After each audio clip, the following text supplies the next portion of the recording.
This is the X-Zone Broadcast Network, broadcasting worldwide on broadcast affiliates and satellite program providers, including CNN Broadcast Network, Sirius Satellite Network, Star Media, Good News Radio Network, Angel Broadcast Network, Wiki Broadcast Network, and WPBN TV. For more information on the X-Zone Broadcast Network, visit us at www.xzbn.net.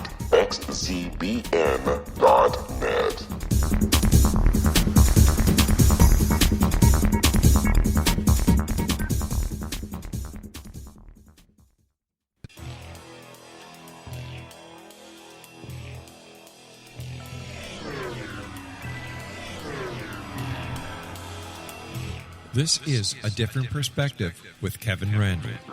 A retired U.S. Lieutenant Colonel, Kevin Randle has been studying UFOs for nearly 50 years. Kevin has investigated some of the most famous UFO cases in the world and has been consulted for dozens of documentaries about UFOs. Considered one of the leading experts into the Roswell UFO crash of 1947, Kevin has written more than 25 books about UFOs, including the recently published Roswell in the 21st Century. Now, here's the A Different Perspective, Kevin Randle.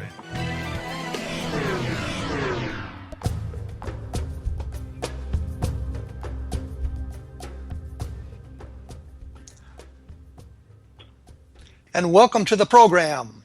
I'm going to be joined today by Ben Moss and Tony Angiola. We're going to be talking about the Socorro UFO incident of 1964. Ben Moss is MUFON's chief field investigator in Virginia, and he's a member of their Rapid Deployment STAR team, STAR standing for Strike Team Area Research. He is a guest expert on the History's Hangar 1 TV show and has written numerous articles for the MUFON UFO Journal and various online websites. He has appeared on Paranormal TV. Ben has been with MUFON since the 1990s. He is a MUFON investigator, I should say. Ben has also studied such disciplines as history, archaeology, physics, astronomy, religion, and many other sciences required to investigate such an elusive topic as UFOs. Tony has been studying UFOs since the early 90s. He became an investigator while living in Virginia in 1999. He is a computer network administrator by profession. Tony gives spare time to studying and researching UFO cases. As an assistant state director and STAR team member, Tony works closely with experts in the field to gain further knowledge by using the current technology to further the field of ufology in a scientific way. He's been studying radiation, electromagnetic fields, general physics, and string theory, and these are as a few topics that he's interested in. Tony is also an avid scuba diver and hopes to discover some kind of trace evidence left behind by anomalous craft seen underwater. He is also a public speaker and appears in the second season of Hangar 1. Sorry for botching that so much, guys, but it gets you introduced here. So I now going to turn this over more or less to Ben, so you get to hear what his voice sounds like. Ben, are you there? I am here. Thank you. Thanks for having us. And Tony, you're there as well. I'm here. Thanks for having us. Okay. We got it going even though I've stumbled through the introduction. We're going to talk a little bit about the Socorro UFO incident of 1964 with Lonnie Zamora. Ben, you want to give us just a quick rundown of what happened there? I've got just a few minutes left here. Sure. On April 24th, 1964, Lonnie Zamora was on random patrol, started chasing a speeder. Then as he was chasing the speeder, he saw an object, a kind of a flame, a blue flame, cross over the highway and go off into the desert, so to speak, and followed that. When he got near this hill he was going to crest, he saw two small things in white coveralls next to a white craft. He thought it was an overturned car, but when he crested the hill, he basically saw a landed egg-shaped UFO with a symbol on it, and that was when the whole thing began. So he chased a speeder basically out of town to the outskirts of town, saw something, landed on the ground, saw two creatures outside the craft. They returned to the craft and it took off. Zamora was a single witness to this event? There were actually multiple witnesses. There was a car that stopped at Opal Grinders station, gas station, and this was right before Lonnie started chasing it, said that the thing had almost knocked their car off the road, said it was a funny-looking vehicle, and then they saw Lonnie in pursuit of the vehicle, so they had just mentioned it was 2 parents and 3 children in a car. And then there was Larry Kratzer and another gentleman driving away Paul Keyes, who saw the departure of the craft also. And we also found out that the policemen, all of the policemen confided among themselves that they had seen the object, and Sergeant Chavez most likely saw the object departing. He got there before it completely departed. So that would be new news, because we've all heard about the Lonnie Zamora case. It's basically single witness. The tourists at Opal Grinders place really don't count because we don't know who they are. That's secondhand testimony. But now we've got information that you guys have dug up that suggests that police officers also saw this object. Yeah, not only did they see it in the sky, but after the event, many of the police officers saw it land again as well, and they also... Sorry? Near the canal. Yeah, near the canal, and they refused to ever report it again because of the way Lonnie was treated. They hated the Air Force. After the event, Hynek and the Air Force came back to interview Lonnie behind closed doors numerous times. We gotta take a quick break here. We will be right back to talk about this aspect of the case, because this becomes new, valuable information. We will return in just a few moments.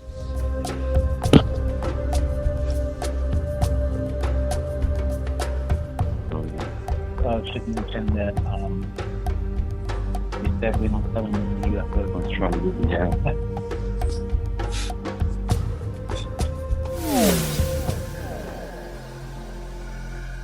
This is Kevin Randle. For nearly 30 years, I have been investigating the case of the Roswell UFO.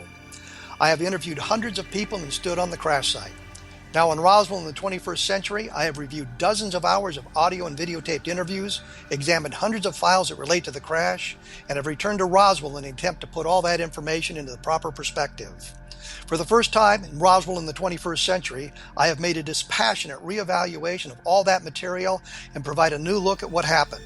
This is a book that clears away all the clutter that has hidden the truth for so long, strips away the various lies that surround the case, exposes the Air Force attempts at cover-up, and found a core of solid information that tells us all where the case stands today. Roswell in the 21st century will be available in just a few weeks. For more information, please visit my website at www.kevinrandle.blogspot.com.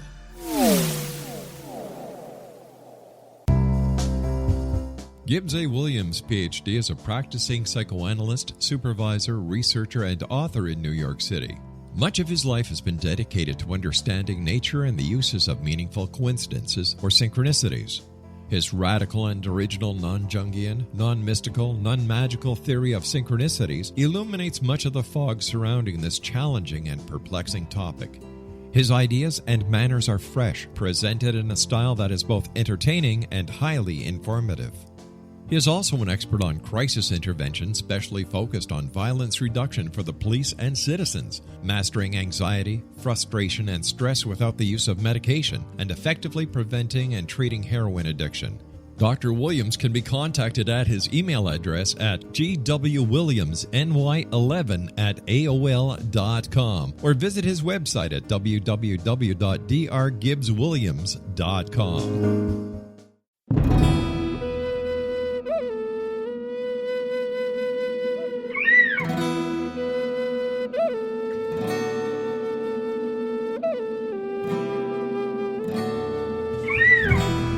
Shamanism is recognized as a method to access the quantum level. Mastery of shamanic skills puts spiritual information and healing power into your hands. Path Home Shamanic Art School, a bonded Colorado certified occupational school, has met rigorous state standards, ensuring its director and instructors have the qualifications to teach the shamanic arts. Path Home offers its certification program in blocks of study. Block 1, a 5-day intensive, will be held in the beautiful mountain town of Coaldale, Colorado, October 13th through 18th. Registration deadline is September 12th. Experience journey trance, power animals, helping spirits, sacred space, and life purpose. Come discover your power. Join me, Gwilda Wiyaka, in the magical world of shamanism. Call 303-775-3431 or visit findyourpathhome.com.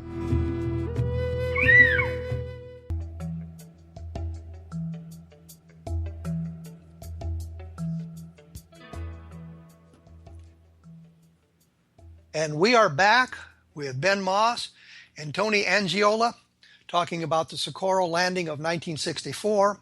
And before we took the break, they were talking about police officers who had also seen the object, which is fairly new information because it had always been suggested that only Lonnie Zamora had seen this. And they have now suggested that other police officers with the New Mexico State Police or the Socorro local police saw the UFO. Did you talk to these police officers yourselves?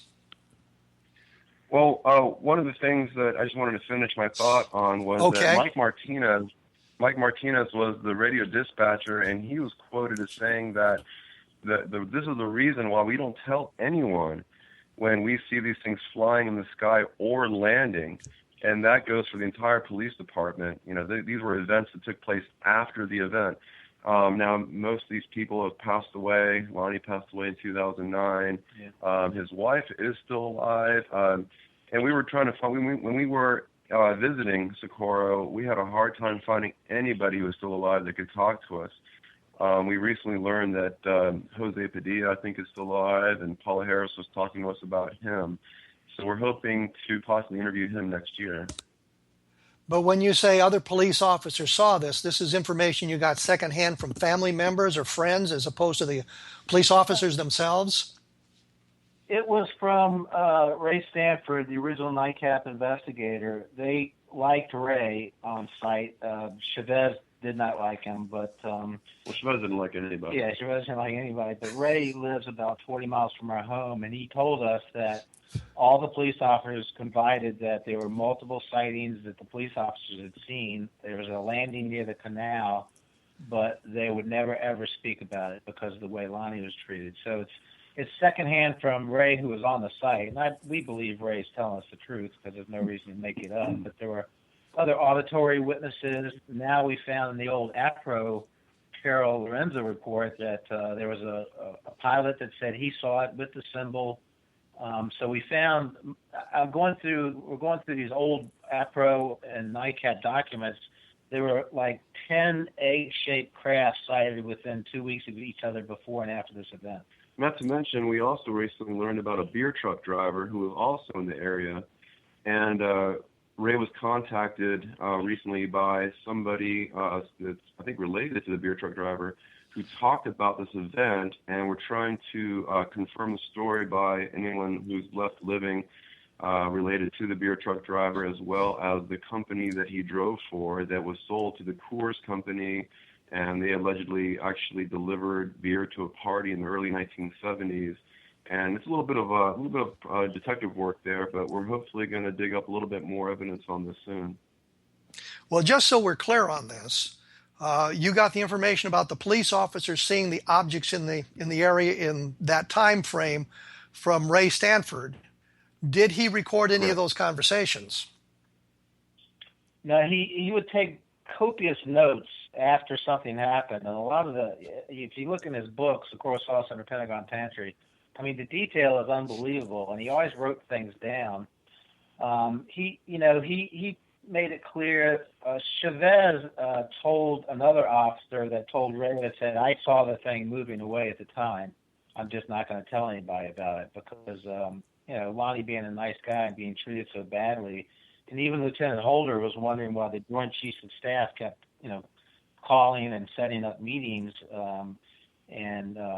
He also later admitted that he had changed the symbol. We found some documents on that, just so that if somebody reported it and they reported the symbol they made up, that he'd know they were lying.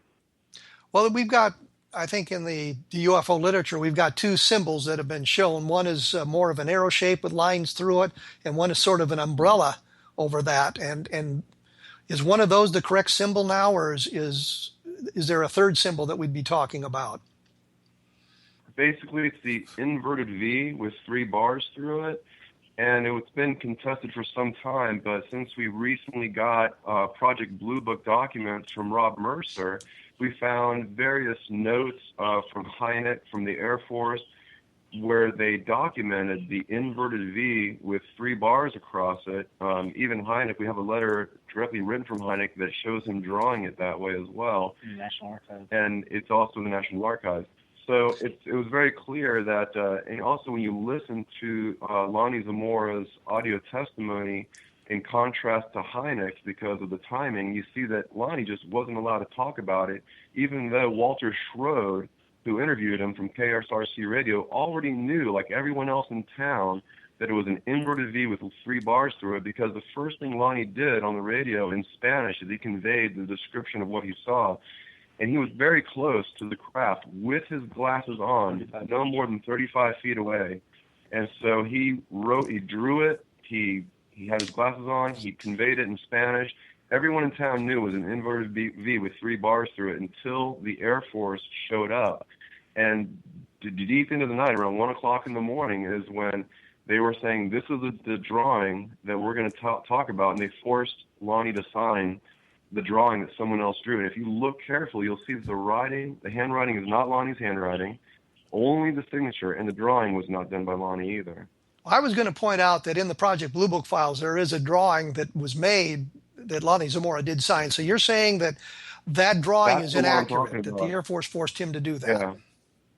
He was forced to sign that one. And if you look deeper into the Project Blue Book files from the various memos, you'll find an inverted V with 3 bars through it in various instances, as well as a letter written from Hynek to the Air Force with the correct symbol. Yeah, one of the strongest documentations for that is, first of all, there were 4 separate newspapers before Ray ever got there that reported an inverted V with 3 bars.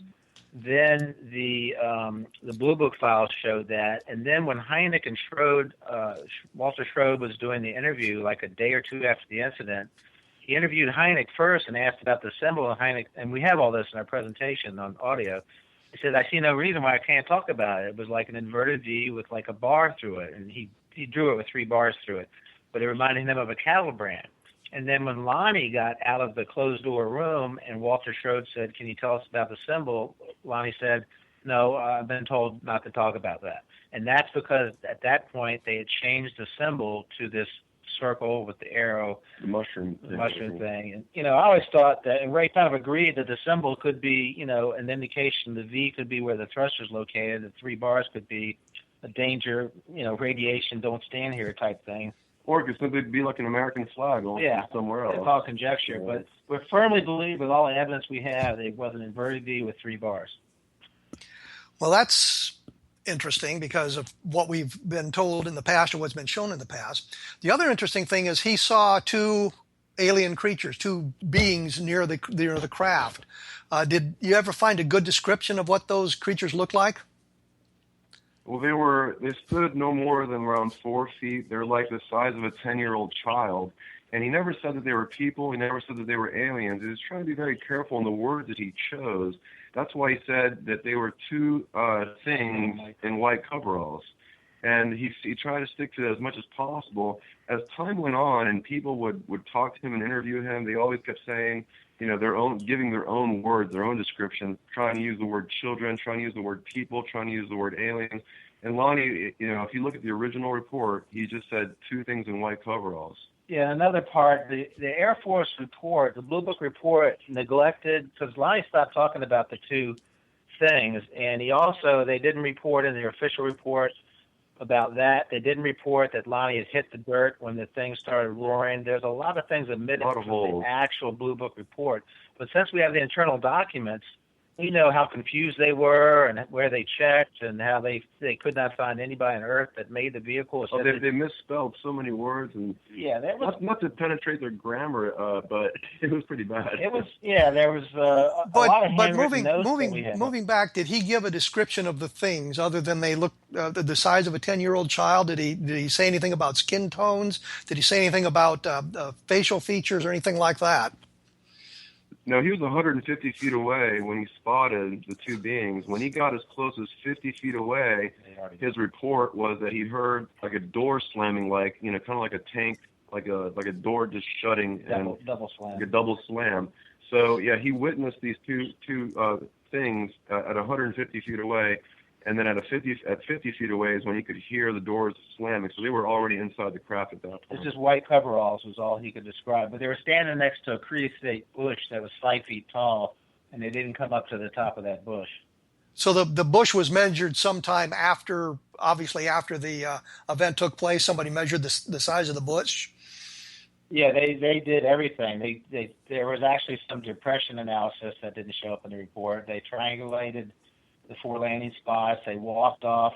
Ray walked off exactly. They parked exactly where Lonnie's car was, and that's how they walked off and knew that Lonnie was 35 feet from the vehicle when he saw the symbol. And then he ran into the car, and his sunglasses fell off. And so it's just like kind of on the the blogs that we've seen, where people who haven't done their homework keep saying things that are not what really happened. So it's good to be able to clarify that exactly as it happened from the original investigator, the Blue Book files. We copied every single newspaper article from Albuquerque and Socorro at that time. There were many other incidents involving the same type of craft. And I think these things were flying around a lot, because the other piece is that Ray does have a picture taken 120 days later that does show several of these objects in the background of the picture, and that's a whole other discussion. So you have a scrapbook. You have a file filled with the newspaper articles that mention the symbol prior to it being changed to what we all have seen today, and then you have descriptions of similar craft made by other people in the days that followed the sighting. Yeah, including the New Mexico State Police, besides the Socorro Police, and also an airplane pilot. And there were several incidents. If you look at the timeline, 1964, this thing followed a pretty straight line where you had, I believe, 10 incidents. And that was what, the original investigators found. And the Albuquerque newspaper, the Socorro newspaper, and 2 other newspapers all reported that the symbol like days after the incident, way before Ray got there, because a lot of people think Ray made this symbol up, which is not true at all. What's interesting also is that before this event actually officially took place, starting around 5 p.m., there were phone calls coming into the radio dispatch at the police station describing this egg-shaped or ellipsoidal craft flying slowly towards Socorro.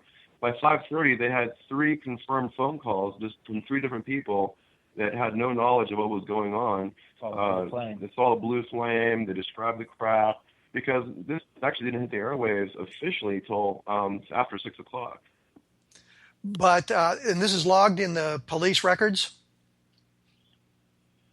Martinez said, it was in the paper. He said, and it was in the nightcap investigation, he said before Lonnie even got back to the station, he'd already got 3 independent calls from 3 different people saying they saw the blue flame and some type of object heading towards Socorro. Okay. When we come back, I want to explore the 2 fellows from Dubuque, Iowa that you mentioned earlier, whose names escape me at the moment, about whether they were credible witnesses and whether or not you actually found them to talk to. And we will look at some of the skeptical arguments for this, including Phil Klass's claim that it was a hoax perpetrated by the mayor of this town to create a tourist spot. So we'll look at all of that when we come back. And if you want more information about some of this material we're talking about, you can take a look at the Government UFO Files, which is my book that explores a lot of the UFO stuff. Or you can visit the website of Ben Moss and Tony Angiola at www.mufonvirginia.com, I believe. If I'm wrong, they'll let me know. We'll be back in just... Did you know that when you're on the road with limited data or Wi-Fi, you can still listen to the X-Zone radio show with Rob McConnell, The Science of Magic with Gwilda Wiyaka, High Tech with Corey Kay, and every minute of the 24/7, 365 programming of the X-Zone Broadcast Network by calling 712-432-9459, courtesy of TalkStream Live. No smartphone, app, or internet needed. It saves your data plan, and it's free if you have unlimited minutes. call 712-432-9459 to listen on any phone, anytime, anywhere. Remember, 712-432-9459 for the best of paranormal, new age, thought-provoking, sci-fi radio programming 24/7, 365.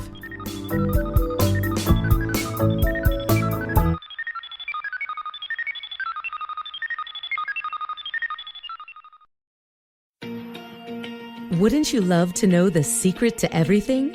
Well then, meet Dr. Kimberly McGeorge and her cutting-edge breakthrough knowledge that combines science with possibility. Dr. Kimberly brings real-life answers and healing to those open to alternative solutions. She teaches solution-based programs and classes that will change all areas of your life forever. Specializing in conscious creation, intuitive readings, and energy medicine, you can rapidly shift health, relationships, business, and money and abundance challenges quickly. Receive her best-selling book, Secret to Everything, at no cost by going to secrettoeverything.com/X-Zone. That's right, transformation can start now. Just go to secrettoeverything.com/X-Zone and receive Dr. Kimberly's book for free.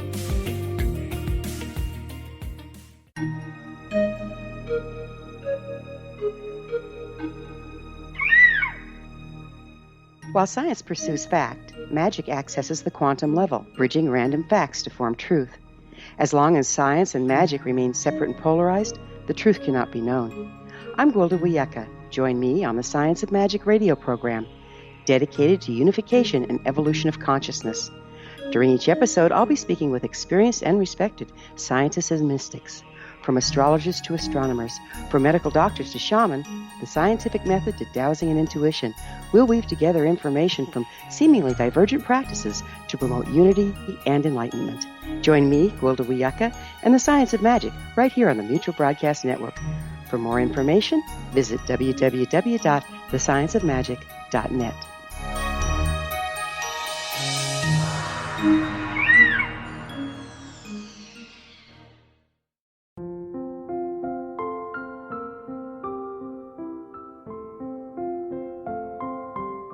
I am Dr. Carl O'Helvey, founder, president of a new cancer foundation focusing on evidence-based physical, mental, and spiritual interventions, including natural cancer cures, prayer, meditation, affirmations, nutrition, and other related holistic cancer prevention and cure modalities. These are used in cancer education, research, and financing care. I ask for your help to continue this important work by donating at www.holisticcancerfoundation.com.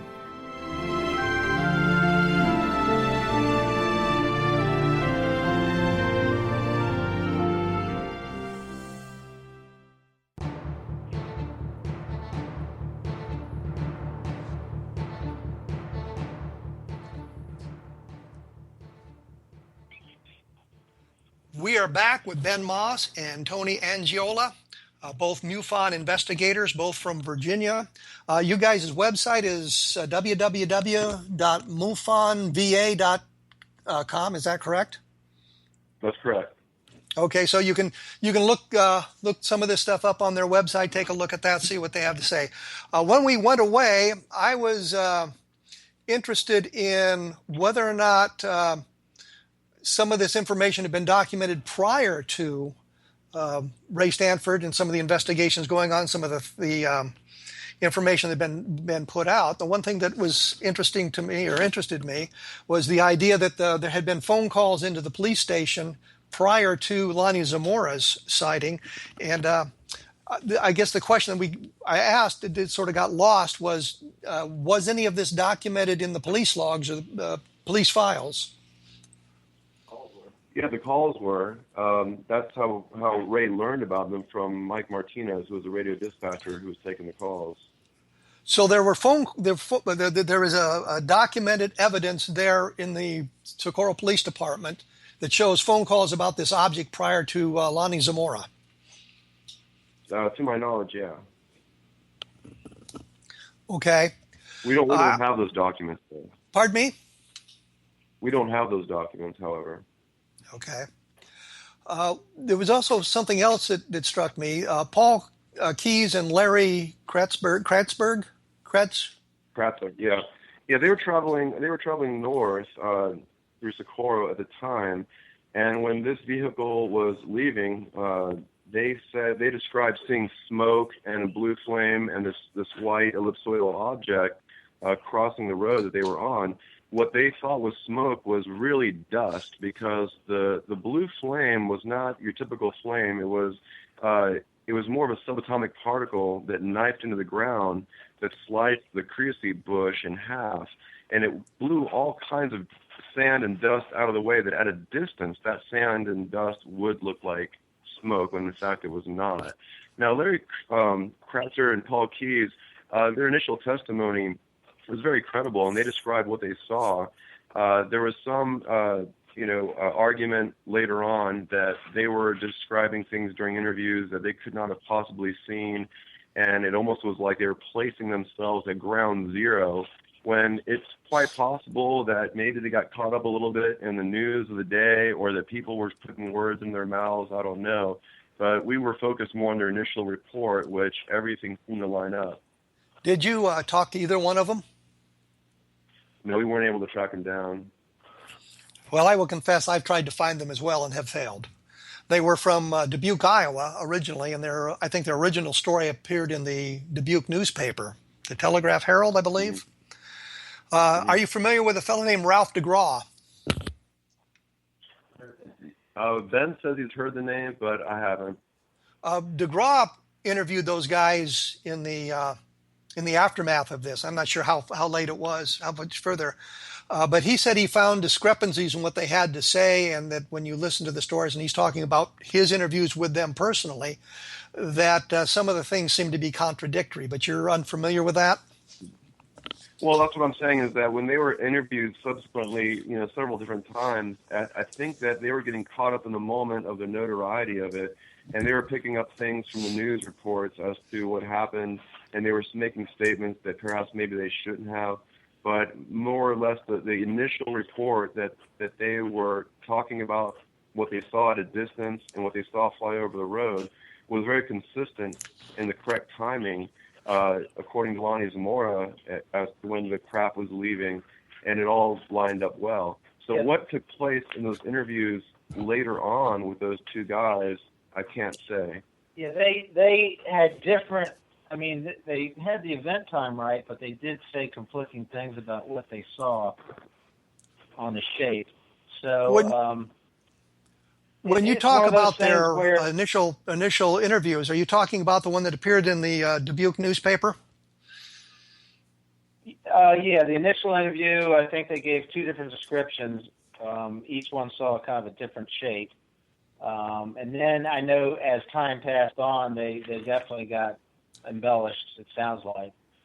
So it's tough to know if they just kind of got in on it. Ray seems to think they have some credibility about, they had the time right and everything. They were in the right place at the right time, if you look at an overhead view of the whole thing. But whether they embellished later on or embellished the whole thing, it's really, we can't talk to them directly. It's really hard to kind of figure that out. So we're working off the report in the newspaper and then other subsequent interviews they had provided later to other individuals?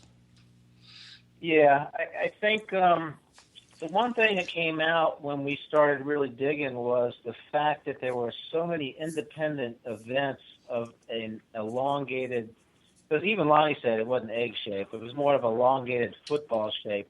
But there's like 10 different things on a straight line about this event. And one thing that's interesting is when we were speaking at the symposium 2 weeks ago about this case, there was a gentleman that ran into Lonnie Zamora, and this guy worked with radiation, and Lonnie was asking him if he thinks he got radiated. The guy didn't know anything about the case, didn't know anything about Lonnie Zamora. But then the gentleman who worked at White Sands drove out to the mountains where this thing left to and found out that the entire area is Air Force or Army property, and it's a secure area, and nobody's allowed to go there or even talk about it.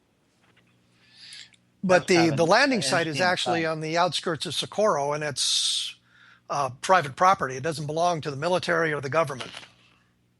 Yeah, I'm talking about where the craft disappeared to. By the Perlite Mill. Yeah. Okay. We got permission. We got permission to be on the property when we were there, and even the editor of the El Defensor Chieftain had a hard time finding it. But it's still there. There were still rocks around where the imprints were. Well, that kind of moves us to the next question. Is of course our pal Philip Glass, the great UFO skeptic and debunker, said that this was a hoax created by the mayor at the time, who owned the property, and was interested in creating a UFO tourist attraction to draw people into the area, and would make him some money as well. Any truth to that rumor? No, that's never happened. If you ever go out there today, you'll be lucky if you can find exactly where it landed. You'll need some help getting to the exact spot. But they did erect one small tribute to Lonnie, which has got tumbleweeds covering it. It's not well maintained. There's no signs to the landing site. Right. And the mayor did not own that property. The property was not, Class, in his usual way, I think just made all that up because nobody ever made a dime off of it. It made most of these guys miserable. Lonnie said he was sorry he talked about it. Chavez said he was sorry he heard about it. They were all sorry that they reported it. So it ruined Lonnie's life to the point that he quit being a police officer and just tended to a gas station for the rest of his life. So Class didn't have any evidence that the mayor owned the property. And the idea that it would become a tourist attraction is just, which has been reported in the last 50 years repeatedly, that information is just completely and totally inaccurate. Yeah, that's what happens. It's like when people say that Lonnie said he saw people. That never was said, and the tourist attraction thing, just like the letter of the college hoaxers, was something that was said with absolutely no proof. And that's what people remember. It's just like, as you know, with Roswell. They go, oh, yeah, that balloon that fell in the sky. Kevin, the best evidence to thwart that theory is the fact that Socorro is constantly overlooked. When I hear about the top 10 cases in the United States, Socorro is always overlooked, and it's one of the most documented, best cases in UFO history. Well, I think the problem there is that what you're dealing with is a case that everybody perceives as single witness. It's Lonnie Zamora's single witness case. And if you can bring other witnesses in who clearly were involved prior to all the publicity, meaning simply that we're not talking to people who are attempting to plug themselves into the case as we get with Roswell, then you've got something important there, especially if you can document it. And that was why I asked about the police reports, and if that had been documented, because you can look at that and you say, well, here these people are reporting a similar object in the same time frame that is not really directly linked to Lonnie Zamora's reports. So, I mean, that's important information to have. And then we have to deal with the debunkers, such as Philip Glass, who, and I was aware a number of years ago, in fact, at my blog, which is www.kevinrandle.blogspot.com, which I plug my blog now, we talked about this idea, and a reporter for the Defensor Chieftain had written an article a number of years ago, and he explored this idea that the mayor had owned the land and provided the documentation that suggests that he hadn't. And I actually called the reporter and talked to him about it. I said I was about the only person that had ever asked him about this article that appeared on one of the anniversaries of the sighting. So I knew that Philip Glass, his information was wrong. Glass also had a witness who said that he was at his house, which is not far from the site, and he didn't hear a thing or see a thing. And did you explore that avenue as well, this witness that Philip Glass talked about? Yeah, first of all, that witness that said he didn't hear or see anything, first of all, he's deaf. And second of all, his house is in a depression. And if you know anything about sound waves, if you live in a depression, you're just like on a highway. If you live against the highway and they put those barrier walls up to deaden the sound waves bounce off of it and over, depression. So his house is located in a perfect spot where such a sound wave would, for one, bounce over it. Number two, the guy's deaf. Yeah, and this is a gully. This is probably one of the few places out there where you could land and not be seen from the ridge line. But the ridge line is far away, so when people start talking about hoaxes, there's nowhere to hide. There's nowhere to go. There were no footprints. It's just the hoaxes we didn't even spend much time on because it's very easy to disprove that. Another thing that we uncovered was there was 2 other sightings in May at Holloman Air Force Base of a landing on their range. And so that's just 2 of the 10 that we found where they had visual confirmation by radar. The guy said that they were football-shaped, brown in color, but this was at night, but football-shaped, and they were flying at a low altitude.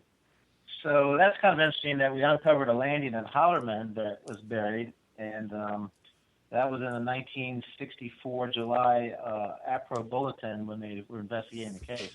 Plus, one thing I want to make sure that people understand about this case, Kevin, is that it's like a perfect case in a way because there are multiple witnesses. There was metal scrapes from the landing pad left on a rock. It broke a rock. It left four indentions, not to mention ladder imprints twice because the ladder moved as these entities were coming down it, and footprints. Not only that, but the bush that was sliced in half, the radiation of the film that was taken from Ted Jordan by the Air Force that they did not give it back. And then, luckily, 120 days later, Ray has a photograph that shows exactly what landed. Yeah, Ray has a film that we're not allowed to show, but it does show Dr. Hynek confirming that the film was indeed fogged by radiation.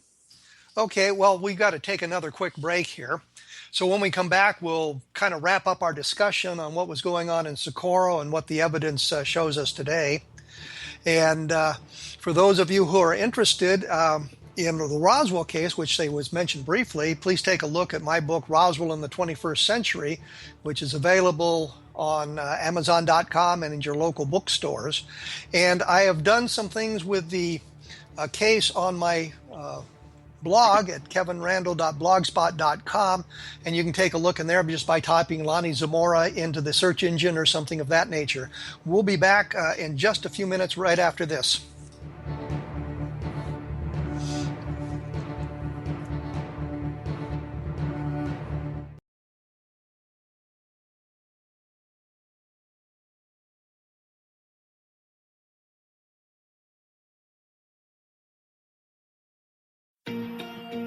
Wouldn't you love to know the secret to everything? Well then, meet Dr. Kimberly McGeorge and her cutting-edge breakthrough knowledge that combines science with possibility. Dr. Kimberly brings real-life answers and healing to those open to alternative solutions. She teaches solution-based programs and classes that will change all areas of your life forever.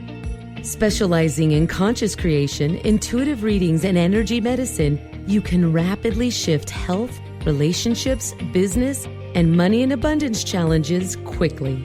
Receive her best-selling book, Secret to Everything, at no cost by going to secrettoeverything.com/X-Zone. That's right, transformation can start now. Just go to secrettoeverything.com/X-Zone and receive Dr. Kimberly's book for free.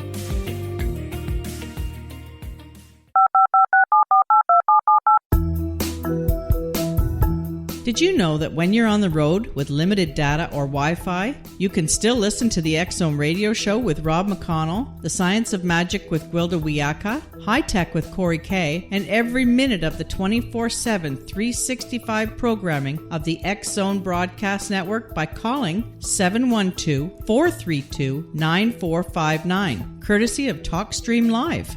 No smartphone, app, or internet needed. It saves your data plan, and it's free if you have unlimited minutes. Call 712-432-9459 to listen on any phone, anytime, anywhere. Remember, 712-432-9459 for the best of paranormal, new age, thought-provoking, sci-fi radio programming 24/7, 365.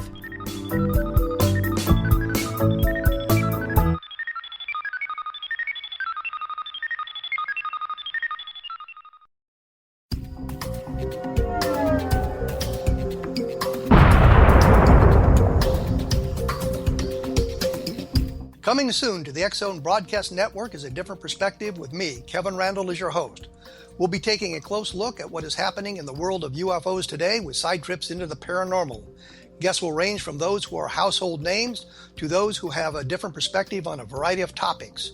No topic will be taboo, but there will be tough questions asked as we all search for the truth about UFOs, the paranormal, and those things that excite us. Sometimes we'll agree with a guest and sometimes we won't, but we'll try to keep the program topical. For those of you who would like to read, be sure to visit www.kevinrandle.blogspot.com and remember to listen to the other fine programs on the X Zone Broadcast Network at www.xzbn.net.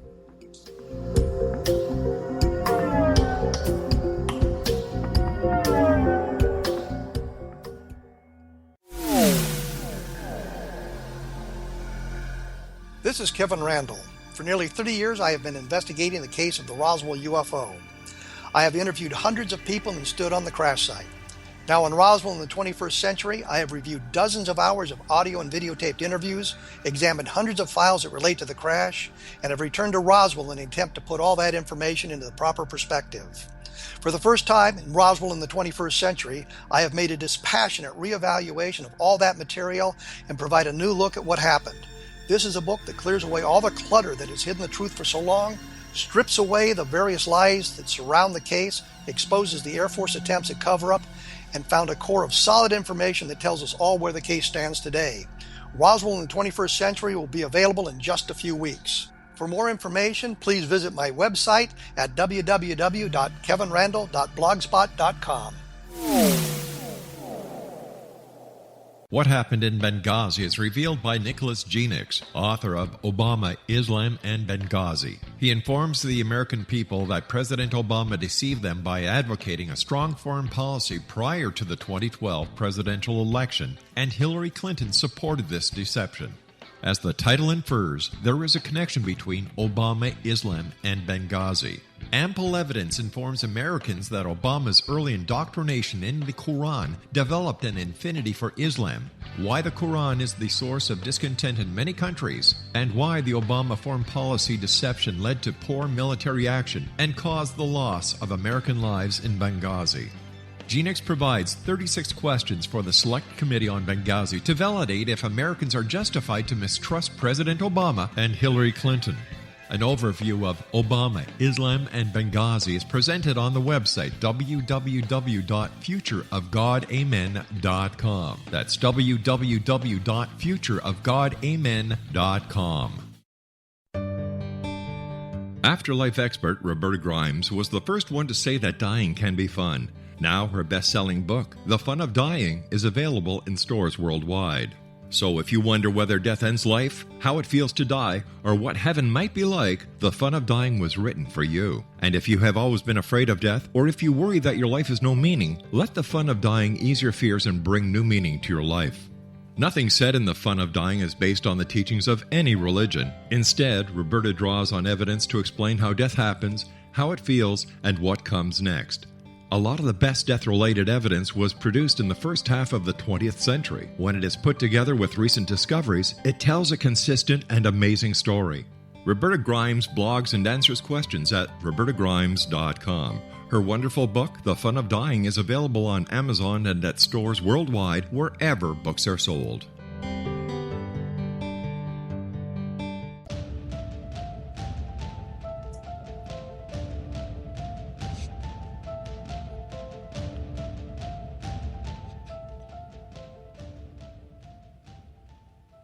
And we are back with Ben Moss from MUFON and Tony Angiola, also from MUFON, talking about the Lonnie Zamora case.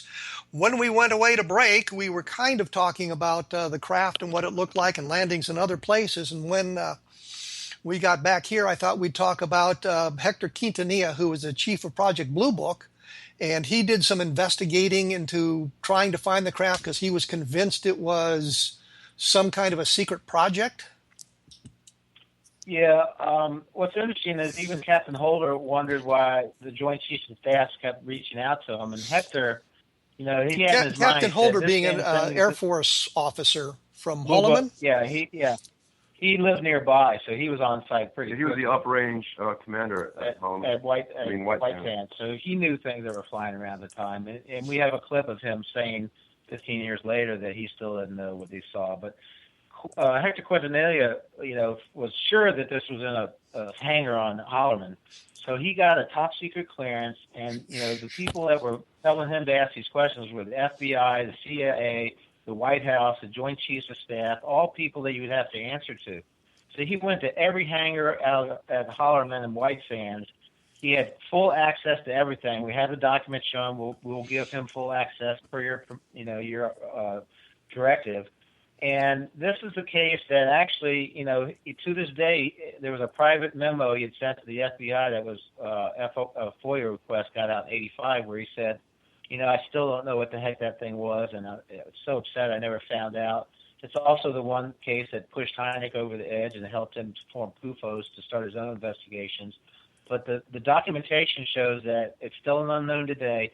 Nobody could find any company, Bell Labs, Hugh Aircraft, White Sands, or anybody that built this thing. Plus, there was nothing flying in that area at that time. So what you're saying, if I understand you correctly, is the Blue Book conclusion, the official investigation, even though there may have been other investigations that were classified we're unaware of, but the official investigation by the Air Force concluded that this is an unknown. They don't know what Lonnie Zamora saw.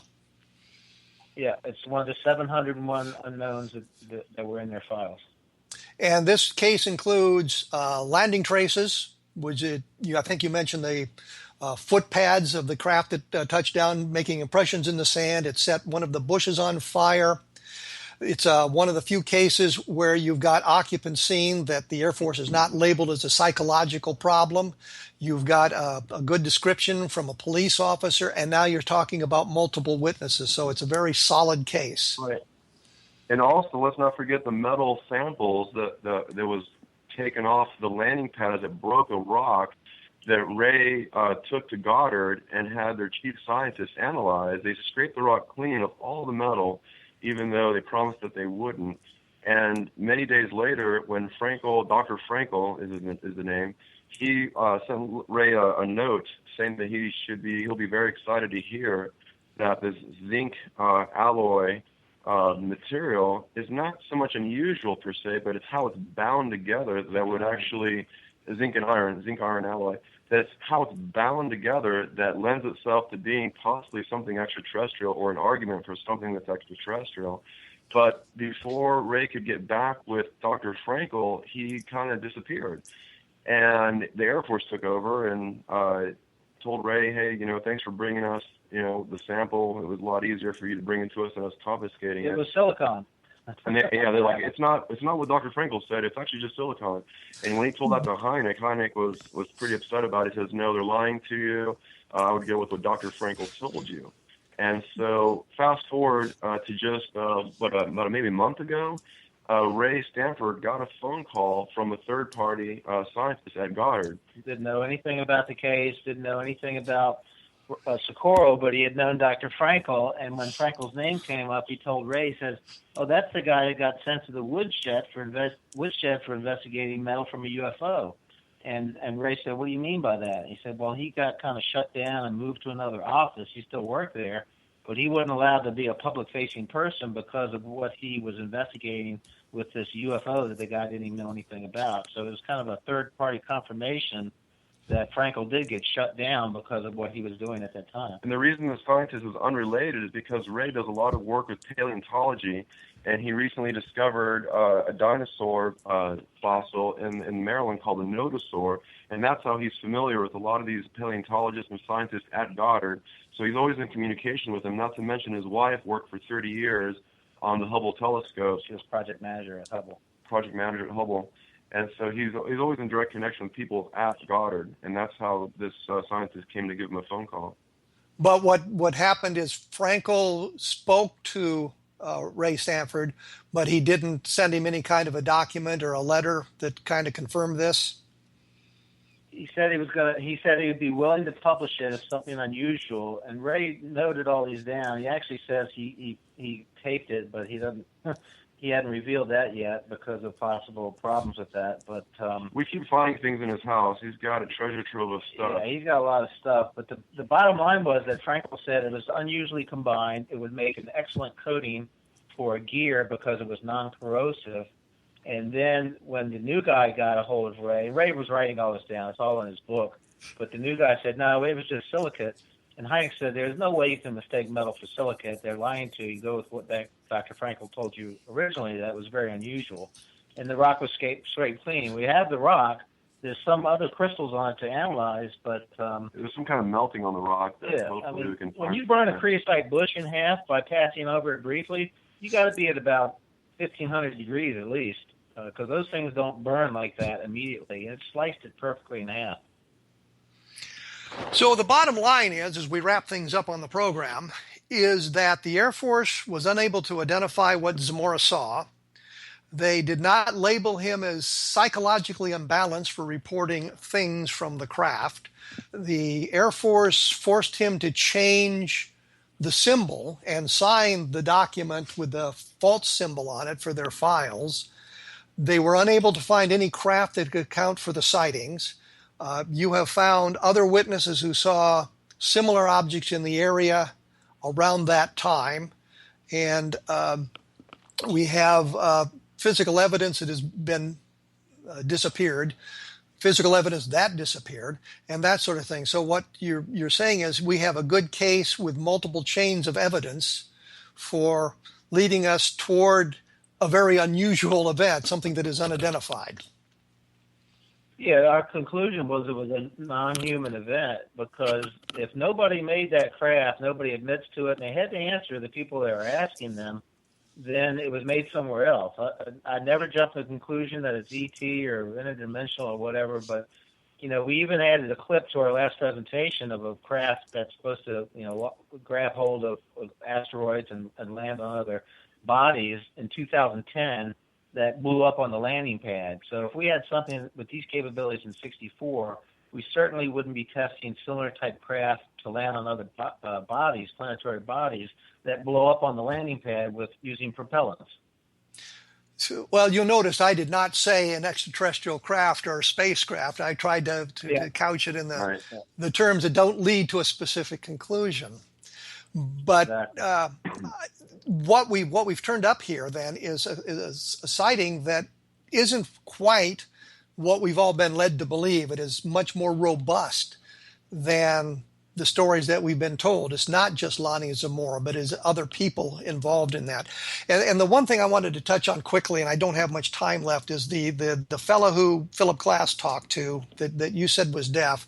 The thing that I pointed out on my blog a number of years ago was that the guy said that he walked up there and didn't see anything. And I'm thinking within minutes of this going away, there were police officers there. There were all kinds of people there.